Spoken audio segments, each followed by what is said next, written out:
सभी साथियों को मेरा सादर प्रणाम। आजकल हर जगह स्वदेशी उत्पादों के प्रयोग पर चर्चा हो रही है। खासकर चीनी उत्पादों के बहिष्कार की अत्यधिक चर्चा हो रही है। इसलिए मैं इसी विषय पर चर्चा कर रहा हूँ।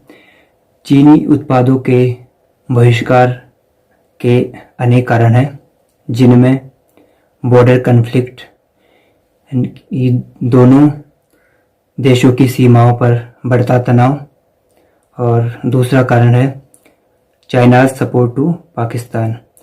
चीन हर बात पर पाकिस्तान को समर्थन देता रहता है।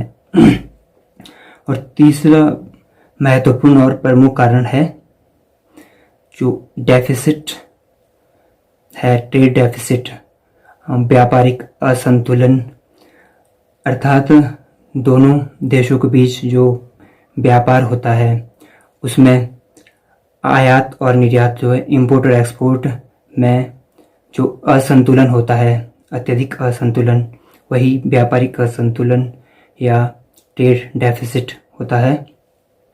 क्या है कि भारत चीन से आयात तो बहुत अधिक मात्रा में करता है, लेकिन उसकी अपेक्षा निर्यात बहुत कम होता है, जिससे भारत को अत्यधिक व्यापारिक घाटा उठाना पड़ता है। 2018-19 में भारत ने चीन से $70.3 बिलियन का आयात किया, जबकि उसने निर्यात मात्र $16.7 बिलियन का किया, जिससे भारत को जो ट्रेड डेफिसिट है, भारत का व्यापारिक घाटा है, वह $53.6 का हुआ। इस प्रकार से भारत को चीन के साथ व्यापार में बहुत अधिक घाटा होता है। मैंने बहुत से लोगों को अक्सर कहते हुए सुना है कि जितना सरकार हम लोगों से बार बार कहती है कि आप विदेशी सामान मत लीजिए, चीन का सामान मत खरीदिए, इससे अच्छा सरकार खुद ही उस देश का सामान बंद क्यों नहीं कर देती है, उस देश से सामान क्यों मंगाती है। अर्थात उनका मतलब होता है कि वह सरकार उस देश से आयात बंद कर दे। मैं ऐसे लोगों से कहना चाहता हूं कि सरकार ऐसा नहीं कर सकती।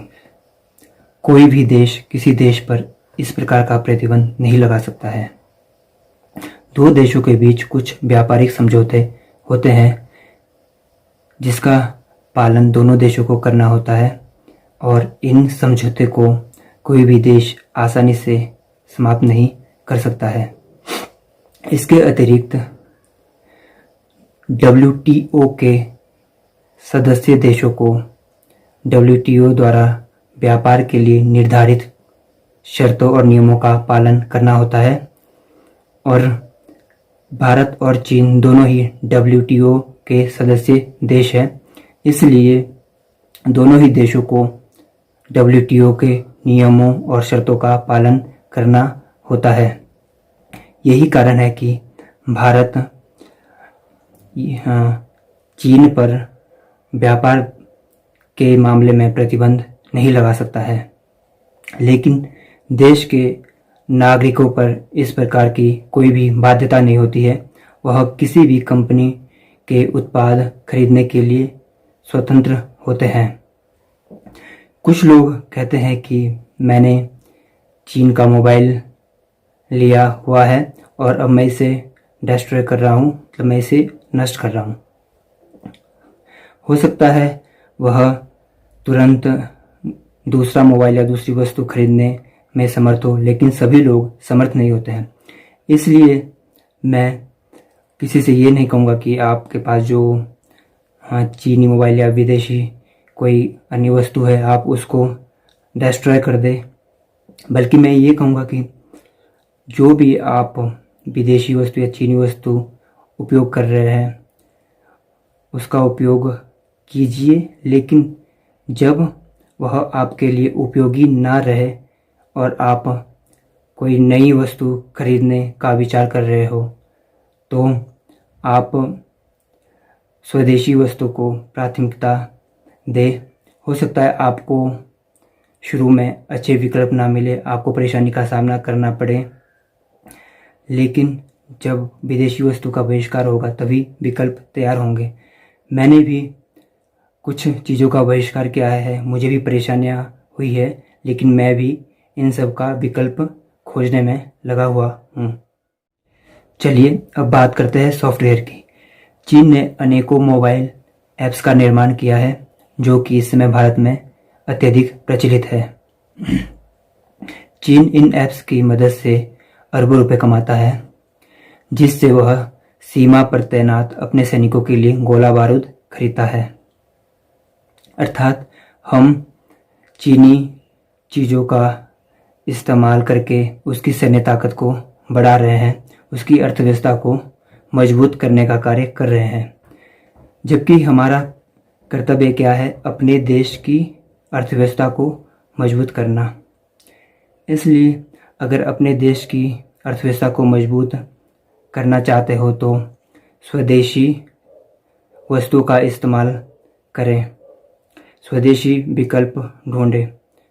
कुछ विकल्प संप्रति उपलब्ध है और कुछ विकल्प धीरे धीरे तैयार हो जाएंगे। इस समय देश में डॉक्टर्स, नर्सेज, सफाई कर्मचारी, पुलिस विभाग इत्यादि तन मन धन से दिन रात देश सेवा में तत्पर है। देश के प्रत्येक नागरिक को देश की अर्थव्यवस्था में अपने अपने स्तर पर योगदान देना चाहिए। देश की अर्थव्यवस्था को मजबूत करना केवल सरकार का कार्य नहीं है, बल्कि यह देश के प्रत्येक नागरिक का दायित्व है। आप सभी चीनी ऐप्स को अपने मोबाइल से अनइंस्टॉल करें और इसके विकल्प ढूंढें। आपको इसके विकल्प ज़रूर मिलेंगे। मैंने भी इसके कुछ विकल्प खोजे हैं, जैसे शेयरइट ऐप है तो उसका विकल्प से जियो स्विच ऐप है एक, आप शेयरइट की जगह इसका उपयोग कर सकते हैं।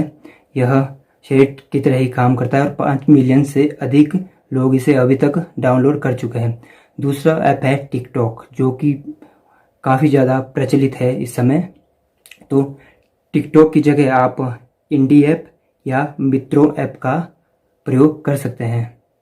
मित्रों ऐप IIT रुड़की के एक छात्र शिवांक अग्रवाल और उनकी टीम ने तैयार किया है, जो कि अभी तक 5 मिलियन से अधिक लोगों के द्वारा डाउनलोड किया जा चुका है। इस प्रकार आप भी अनेकों विकल्प ढूंढ सकते हैं। जरूरी नहीं है कि आप सेना में भर्ती होकर सरहद पर जाकर ही देश सेवा कर सकते हैं। आप घर पर बैठकर भी सरल तरीके से देश सेवा में भागीदार बन सकते हैं। मुझे नहीं लगता कि इससे सरल उपाय कोई और होगा देश सेवा का। मैं कुछ चाइनीज़ ऐप्स की सूची दे रहा हूँ, इसे शीघ्र अनइंस्टॉल करें और देश सेवा में भागीदार बनने की शुरुआत करें तथा इस वीडियो को अधिक से अधिक शेयर करें ताकि सभी देशवासी देश हित में आगे आएं। अंत में मैं अपनी इन पंक्तियों के माध्यम से देशवासियों के नाम एक संदेश देकर अपने वक्तव्य को यहीं समाप्त कर रहा हूँ। किसी ने पुत्र का बलिदान दिया, किसी ने मांग का सिंदूर समर्पित किया। किसी ने पुत्र का बलिदान दिया, किसी ने मांग का सिंदूर समर्पित किया। मिला है अवसर तुझे भी देश सेवा का, सोच तूने देश को क्या अर्पित किया। जय हिंद, जय भारत।